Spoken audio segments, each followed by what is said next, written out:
Future perfect tense. जिस तरीके से प्रेजेंट परफेक्ट टेंस था, जिस तरीके से पास्ट परफेक्ट टेंस था, अब उसी तरीके से आपका फ्यूचर परफेक्ट टेंस होगा। ठीक है ना। अब प्रेजेंट टेंस में अलग पहचान थी, पास्ट टेंस में अलग थी। अब यहाँ पर पहचान आती है कि ऐसे वाक्यों के अंत में जहां चुकेगा, चुकूंगा, चुकोगे आदि शब्द आते हैं। अगर perfect tense, future perfect tense में ये तीन इस तरीके से चुकेगा, चुकूंगा या चुकोगे आदि शब्द आते हैं तो हमें पहचान बन जाती है कि हमारा टेंस फ्यूचर परफेक्ट टेंस में है। ठीक है। पहला अफर्मेटिव सेंटेंस। अफर्मेटिव सेंटेंस का मतलब इसे सिंपल सेंटेंस भी बोलते हैं, है ना। साधारण वाक्य। साधारण वाक्यों में होता क्या है कि अगर यदि एक ही वाक्य में, वाक्य एक है और एक ही वाक्य में दो काम, यानी कि दो काम का होना पाया जाए, एक ही वाक्य में दो काम का होना पाया जाए तो पहले वाले काम के लिए विल हैव या शैल हैव तथा मेन वर्ब की थर्ड फॉर्म लगाते हैं। अर्थात मेरे कहने का मतलब है कि उसको हम फ्यूचर परफेक्ट टेंस में बनाएंगे। ठीक है ना। जैसे पास्ट टेंस में था तो पहले होने वाले काम को पास्ट परफेक्ट टेंस में बनाते थे और दूसरे वाले को सिंपल पास्ट में। अब यहाँ ऐसा है कि जो भी फ्यूचर टेंस में होगा तो सबसे पहले काम, जो काम पहले हो रहा है उस वाक्य को हम फ्यूचर परफेक्ट टेंस में बनाएंगे, कंडीशन वही है। और बाद में होने वाले वाक्य को किस में बनाएंगे, दूसरा काम, जो दूसरा काम हो रहा है तो उसके लिए सब्जेक्ट के अनुसार प्रेजेंट सिंपल टेंस का प्रयोग करेंगे। अर्थात पहले होने वाले काम को फ्यूचर परफेक्ट टेंस में बनाएंगे और बाद में होने वाले काम को सिंपल प्रेजेंट टेंस में बनाएंगे। समझ में आया ना। पास्ट टेंस में क्या था, पास्ट परफेक्ट में बनाना था, सिंपल पास्ट में दूसरा। फ्यूचर परफेक्ट टेंस में सबसे पहले होने वाले काम को हम फ्यूचर परफेक्ट टेंस में और दूसरे को सिंपल प्रेजेंट में बनाएंगे। ठीक है ना। क्लियर हो गया, क्लियर है ना, इतना आ गया। अब जैसे एग्जाम्पल है, तुम अपना पाठ पढ़ चुकोगे, लास्ट में चुकोगे आया तो अब इसमें एक ही काम हो रहा है, एक ही क्लाउज है, प्रिंसिपल क्लाउज, ना कोई सबऑर्डिनेट क्लाउज नहीं है। तो यहाँ पर ये सिर्फ किसमें बनेगा, पास्ट फ्यूचर परफेक्ट टेंस में बनेगा। तो यू के साथ क्या आता है, विल हैव आएगा। ठीक है ना, विल हैव दोनों बोला जाएगा। तो यू के साथ विल हैव और वर्ब की थर्ड फॉर्म लर्नड। अब क्वेश्चन ये उठाया था इसने, पढ़ चुके हो, है ना। जब हम कोई पाठ पढ़ रहे होते हैं तो अर्थात उसे हम याद कर रहे होते हैं, है ना। अगर पाठ पढ़ने की बात आती है, ठीक है ना, किताब पढ़ने की बात है तो पूरी किताब को रीड किया जाएगा। सिर्फ एक पाठ पढ़ रहे हैं तो उस पाठ का मतलब है लर्न करना, याद करना। इसलिए यहाँ पर लर्न की थर्ड फॉर्म क्या आएगी, लर्नड योर लेसन। अपने की अंग्रेजी योर की क्या है, अपने की योर हो जाएगी, योर लेसन। तो इसका बनेगा you will have learned your lesson. ठीक है। अब दूसरा है, मेरे आने से पहले वह सो चुका होगा, है ना। अब मेरे आने से पहले वह सो चुका होगा, यानी कि मैं बाद में आया, पहले वो सो चुका होगा। मैं बाद में आऊंगा, वो पहले सो चुकेगा। तो सबसे पहले वह सो चुका होगा, ये काम पहले हो रहा है, बॉक्स में कर लो। अगर ये काम पहले हो रहा है तो सबसे पहले इस सेंटेंस को बनाएंगे, किसमें बनाएंगे, फ्यूचर परफेक्ट टेंस में। तो ही विल हैव स्लेप्ट, सोना, स्लीप, स्लेप्ट, स्लेप्ट। ठीक है ना। तो सोने की थर्ड फॉर्म क्या होगी, स्लेप्ट बिफोर, मेरे आने से पहले, आई कम। अब आई कम ये सिंपल पास्ट, सिंपल प्रेजेंट में है कि नहीं है। आई के साथ अगर सिंगुलर सब्जेक्ट होता तो उसके साथ SEIS वर्ब में लगाया जाता है, आई और यूवी दे के साथ SEIS नहीं लगाया जाता, इसलिए यहाँ पर क्या आ जाएगा, आई कम। ठीक है, क्लियर है? बताओ, बोलती जाओ। नहीं आया? मुझे पता था, तेरा मुंह बता रहा था मुझे। हाँ तो ठीक है, कोई बात नहीं। इसमें ये बताओ, काम कौन कर रहा है पहले, कौन सा काम पहले हो रहा है? वह सो चुका होगा, इसको हम फ्यूचर परफेक्ट में बनाएंगे। वह की अंग्रेजी ही के साथ विल आएगा, तो ही के साथ विल हैव लगा दिया। सोने की क्या होती है? स्लीप का स्लेप्ट हो गया। पहले की अंग्रेजी क्या होती है? और मेरे की क्या होगी? आई। और आने, आना, कम, क्या नहीं।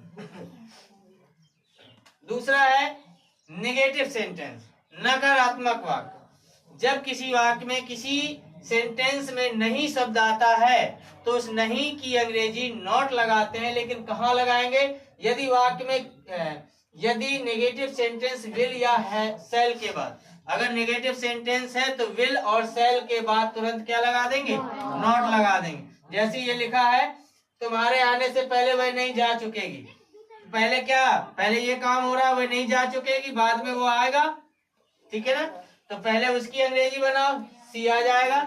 सी के साथ क्या आएगा? विल।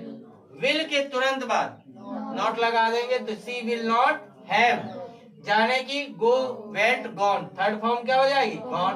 बिफोर यू कम, तुम्हारे आने से पहले, तो यू कम हो जाएगा। सेम वैसी है।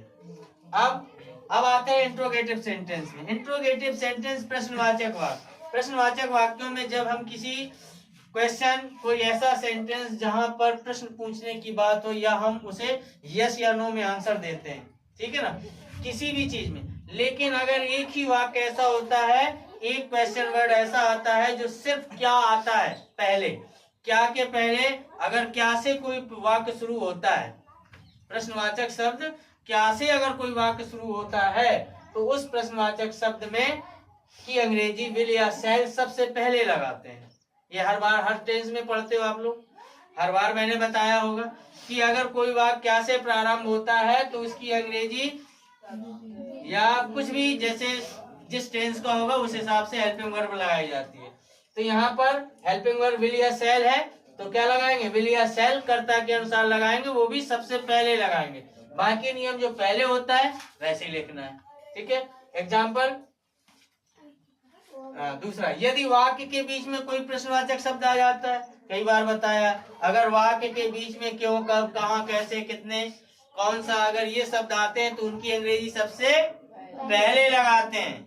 पता है ना? अगर वाक्य के बीच में कोई प्रश्नवाचक शब्द आता है तो उनकी अंग्रेजी सबसे पहले लगाते हैं। उसके बाद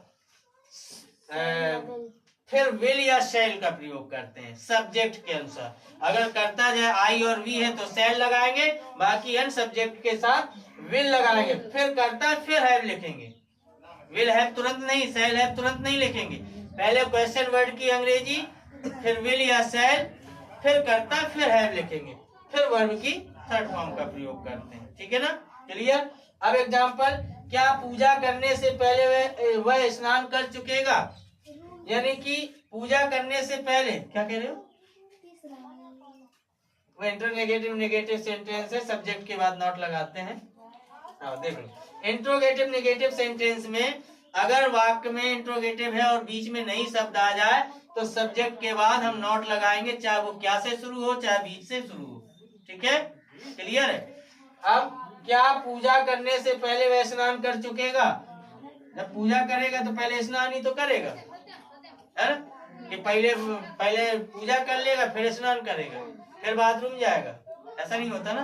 पूजा करने, इस सेंटेंस को देखो, सेंटेंस में ये भी हो सकता है कि स्नान करने से पहले पूजा कर चुकेगा, सेंटेंस में कुछ भी हो सकता है, लेकिन ऐसा मैं अपनी लैंग्वेज में बता रहा हूँ। क्या पूजा करने से पहले वह स्नान कर चुकेगा? तो सबसे पहले स्नान होने का काम हो रहा है, और स्नान कौन कर रहा है? वह है, तो ही आ जाएगा। है? क्या लगा है तो बिल आएगा ना। हाँ, एक ही ने बोला, कोई ऑब्जेक्शन नहीं उठाते हो। अगर वाक्य में क्या आया है तो सबसे पहले कर्ता के अनुसार विल या शैल लगाएंगे। कर्ता ही है तो क्या लगाएगा? विल। विल के बाद सब्जेक्ट ही के तुरंत बाद हैव। अब स्नान करना, टेकिंग बाथ, टेकिंग बाथ यानी कि स्नान धीरे धीरे होगा, थोड़ा थोड़ा करेगा। तो टेकिंग बाथ, फिर बिफोर, पूजा करने से पहले।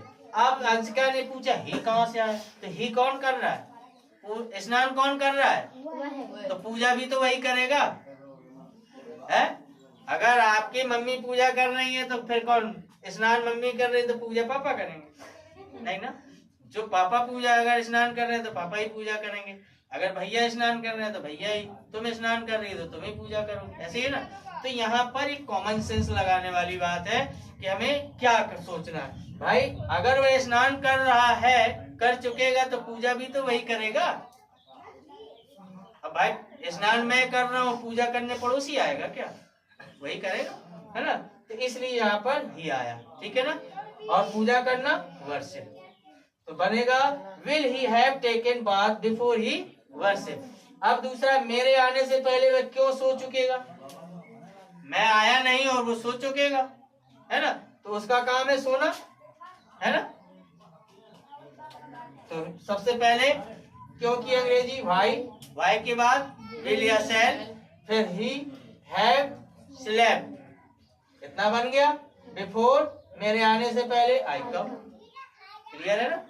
अब इसमें जैसे ना बन रहा हो, जितने भी डाउट हो तो बताओ मुझे, जहां ना समझ में आया हो, जो कुछ भी रह गया हो कि अभी मुझे समझ में नहीं आया। एक बात वाला समझा दो। इसमें बाद वाला नहीं है, अभी बाद वाले में वही तो करना है, बताया नहीं था मैंने भाई। बाद वाला अगर शब्द आता है, चलो अगर बाद वाला कोई शब्द आता है तो सबसे पहले क्या करेंगे? बाद में होने वाले काम को पहले बनाएंगे, प्रेजेंट, सिंपल प्रेजेंट। बाद में होने वाले काम को